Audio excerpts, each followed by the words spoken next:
Hello നമസ്കാരം. ഭരതനാട്യം എന്ന ചിത്രത്തിൻ്റെ ആദ്യ ഷോ കഴിഞ്ഞ് ചിത്രത്തിൻ്റെ ആദ്യ റെസ്പോൺസൊക്കെ പുറത്തുനിന്നിരിക്കുകയാണ്. അപ്ഡേഷനാണെന്നൊരു വീഡിയോ ഭാഗത്ത്. വീഡിയോയിലേക്ക് വരുമ്പോൾ വീഡിയോ ലൈക്ക് ചെയ്യുക, ചാനൽ സബ്സ്ക്രൈബ് ചെയ്യാൻ വേണ്ടി ശ്രമിക്കുക.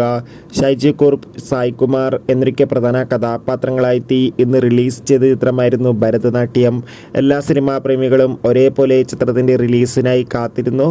അങ്ങനെ കാത്തിരിപ്പിനൊടുവിൽ ഇപ്പോൾ ചിത്രത്തിൻ്റെ ആദ്യ ഷോ കേരളത്തിലെ വിവിധ തിയേറ്ററുകളിൽ അവസാനിക്കുമ്പോൾ ചിത്രത്തിന് മികച്ച പോസിറ്റീവ് റെസ്പോൺസ് തന്നെയാണ് പുറത്തുകൊണ്ടിരിക്കുന്നത്. ചിത്രം കണ്ട സിനിമാ പ്രേമികൾ ഒന്നടങ്കം പറയുകയാണ് ചിത്രം ഒരു മികച്ച ഫാമിലി എൻ്റർടൈൻമെൻ്റ് ആണെന്നും ചിത്രത്തിൽ ഷൈജു കുറുപ്പിൻ്റെ നല്ല മികച്ച അഭിനയം, മികച്ച കോമഡി രംഗങ്ങളൊക്കെ കാണാൻ വേണ്ടി സാധിക്കുന്നുണ്ടെന്നും. എന്തായാലും ചിത്രത്തിൻ്റെ കൂടുതൽ അപ്ഡേഷൻ അറിയാൻ വേണ്ടി കാത്തിരിക്കാം. ചിത്രം കണ്ടവരുടെ അഭിപ്രായം കമൻറ്റ് ചെയ്യുക. ഓഗസ്റ്റ് സെപ്റ്റംബർ മാസം ധാരാളം ചിത്രങ്ങൾ ഇനി അങ്ങോട്ട് OTT റിലീസ് ചെയ്യാൻ പോവുകയാണ്. നമ്മുടെ ചാനൽ ഭാഗം പരിശോധിച്ചാൽ ആ വീഡിയോയ്ക്ക് നിങ്ങൾക്ക് കാണാം.